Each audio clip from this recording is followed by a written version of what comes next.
제11장. 너는 내 떡을 물 위에 던져라. 여러 날 후에 도로 찾으리라. 7에게나 8에게 나눠줄지어다. 무슨 재앙이 땅에 임하는지 내가 알지 못함이니라. 구름에 비가 가득하면 땅에 쏟아지며 나무가 나무로나 북으로나 쓰러지면 그 쓰러진 곳에 그냥 있으리라. 풍세를 살펴보는 자는 파종하지 못할 것이요 구름만 바라보는 자는 거두지 못하리라. 바람의 길이 어떠함과 아이벤자의 태에서 뼈가 어떻게 자라는지를 내가 알지 못함같이 만사를 성취하시는 하나님의 일을 내가 알지 못하느니라. 너는 아침에 씨를 뿌리고 저녁에도 손을 놓지 말라. 이것이 잘 될는지 저것이 잘 될는지 혹 둘이 다 잘 될는지 알지 못함이니라. 빛은 실로 아름다운 것이라. 눈으로 해를 보는 것이 즐거운 일이로다. 사람이 여러 해를 살면 항상 즐거워할지로다. 그러나 캄캄한 날들이 많으리니 그 날들을 생각할지로다. 다가올 일은 다 헛되도다. 청년이여, 내 어린 때를 즐거워하며 내 청년의 날들을 마음에 기뻐하여 마음에 원하는 길들과 내 눈이 보는 대로 행하라. 그러나 하나님이 이 모든 일로 말미암아 너를 심판하실 줄 알라. 그런즉 근심이 내 마음에서 떠나게 하며 악이 내 몸에서 물러가게 하라. 어릴 때와 검은 머리의 시절이 다 헛되니라.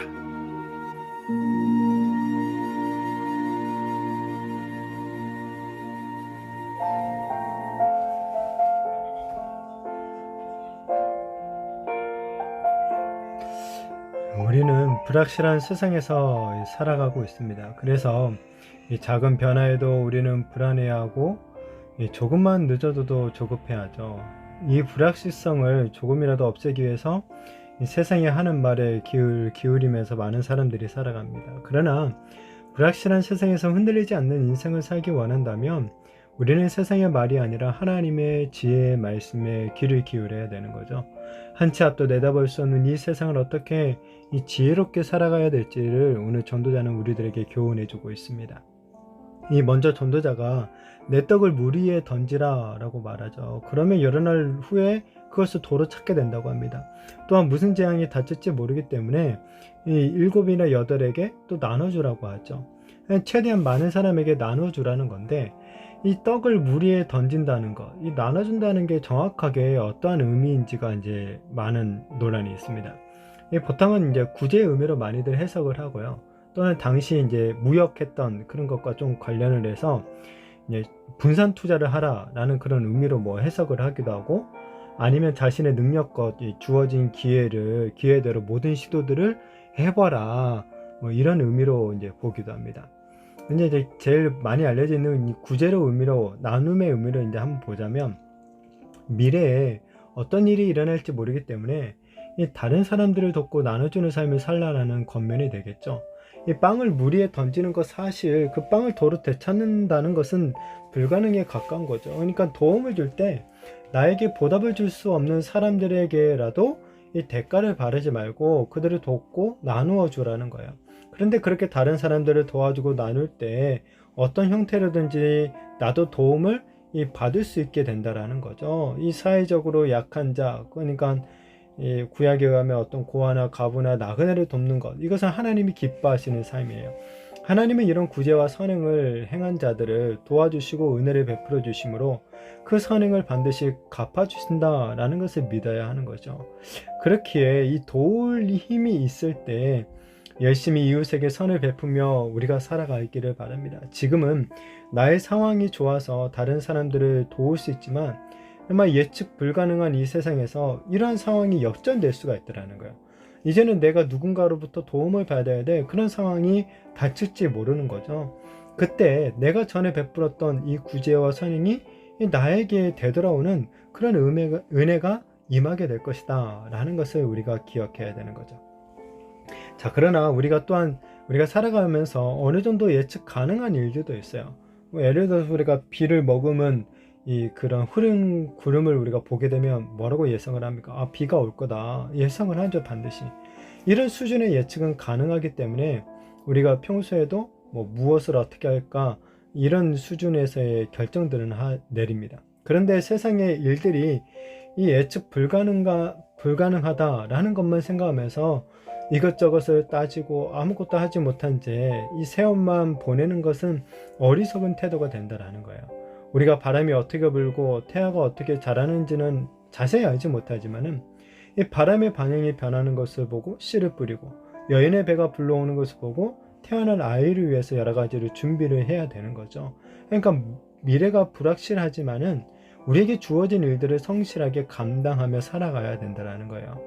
자, 대신에 알 수 없는 미래를 하나님께 맡기면서 살아가는 것이죠. 그러니까 일의 결과를 하나님께 맡기고 현재 주어진 삶에서 이 주어진 일들을 성실하게 감당하는 것, 이것이 예측 불가능한 세상을 살아가는 지혜로운 태도가 된다는 것입니다.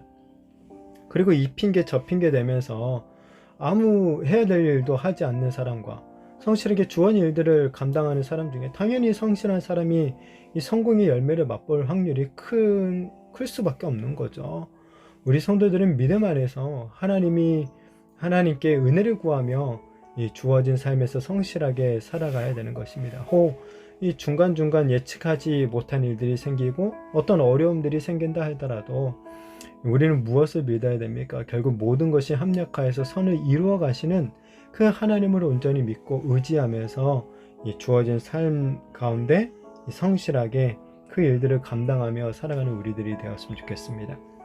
자, 이어서 전도자는 사람이 여러 해를 살면서 항상 즐거워하되 또한 캄캄한 날이 많을 것을 생각해야 된다라고 권면하죠.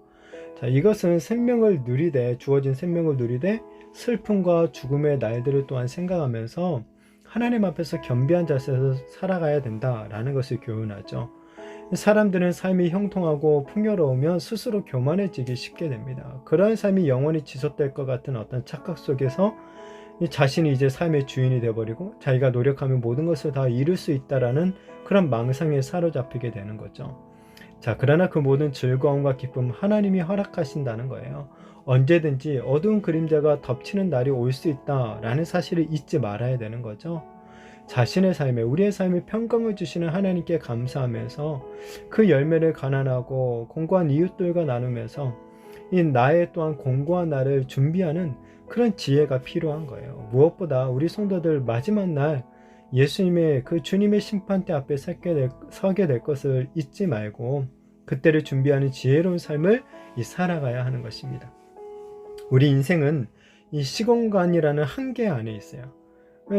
코앞의 미래조차 사실 알 수 없다는 한계가 우리를 불안하게 만들기도 하죠. 그렇기 때문에 더욱 지혜가 필요한 것이죠. 세상의 헛된 것들이 아니라 이 사랑과 평화, 존귀함 같은 어떤 영원한 가치들을 얻기 위해서 우리는 무엇보다도 현재 주어진 삶을 부지런히 성실하게 살아가는 지혜가 있게 되어지기를 바랍니다.